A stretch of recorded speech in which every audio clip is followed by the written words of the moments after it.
Hi hello ನಮಸ್ತೆ ಸ್ನೇಹಿತರೆ, big boss Kannada season 11ರಲ್ಲಿ ಎಲ್ಲರಿಂದ ಜೆಂಟಲ್ಮನ್ ಅಂತ ಕರೆಸಿಕೊಂಡವರು ನಟ ಧರ್ಮಕೀರ್ತಿರಾಜ್ ಅವರು. ಸದ್ಯ ಸ್ಯಾಂಡಲ್ವುಡ್ನಲ್ಲಿ 17 ವರ್ಷಗಳಿಂದ ಸಕ್ರಿಯರಾಗಿದ್ದಾರೆ. ಈಗಲೂ ಕೂಡ ಧರ್ಮ ಅವರ ಕೈ ತುಂಬ ಸಿನಿಮಾಗಳಿವೆ. ಈ ಮಧ್ಯೆ ಒಂದು ಶುಭ ಸುದ್ದಿಯನ್ನು ಧರ್ಮ ಹಂಚಿಕೊಂಡಿದ್ದಾರೆ.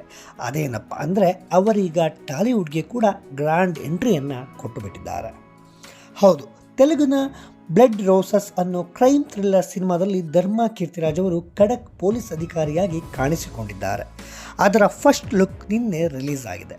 ಹೈದರಾಬಾದ್ನಲ್ಲಿ ಈ ಸಿನಿಮಾದ ಚಿತ್ರೀಕರಣ ನಡೆದಿದೆ. ರಾಮೋಜಿರಾವ್ ಫಿಲ್ಮ್ ಸಿಟಿಯಲ್ಲೂ ಕೂಡ ಸಿನಿಮಾದ ಶೂಟಿಂಗನ್ನು ಮಾಡಲಾಗಿದೆ.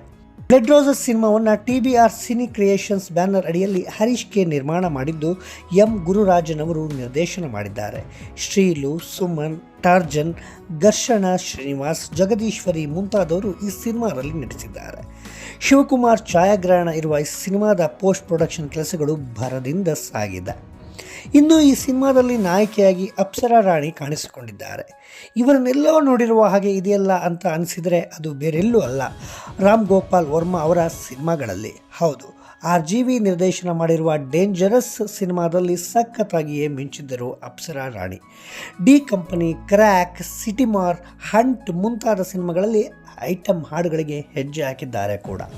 ಉತ್ತರಾಂಚಲ ಮೂಲದ ಈ ನಟಿ ಫೇಮಸ್ ಆಗೋದರಲ್ಲಿ ರಾಮ್ ಗೋಪಾಲ್ ವರ್ಮಾ ಅವರ ಪಾತ್ರ ಬಹಳ ದೊಡ್ಡದಿದೆ ಅಂತಲೇ ಹೇಳ್ಬೋದು. ಇದೀಗ ಅಪ್ಸರಾ ರಾಣಿಯವರು ನಟ ಧರ್ಮರಾಜ್ ಜೊತೆಗೆ ಬ್ಲಡ್ ರೋಸಸ್ ಸಿನಿಮಾದಲ್ಲಿ ನಾಯಕಿಯಾಗಿ ನಟಿಸಿದ್ದಾರೆ. ಅಪ್ಸರಾ ರಾಣಿ ಕೂಡ ಇಲ್ಲಿ ಪೊಲೀಸ್ ಅಧಿಕಾರಿಯಾಗಿಯೇ ಮಿಂಚಲಿದ್ದಾರೆ. ಅತಿ ಶೀಘ್ರದಲ್ಲೇ ಈ ಸಿನಿಮಾವನ್ನು ತೆರೆಗೆ ತರುವಂತಹ ಒಂದು ಪ್ಲಾನನ್ನು ಚಿತ್ರತಂಡ ಮಾಡಿಕೊಂಡಿದೆ. ಧರ್ಮ ನಟಿಸಿರುವುದರಿಂದ ಕನ್ನಡದಲ್ಲೂ ಈ ಸಿನಿಮಾ ತೆರೆಗೆ ಬರುತ್ತಾ ಅಂತ ಕಾದು ನೋಡಬೇಕು.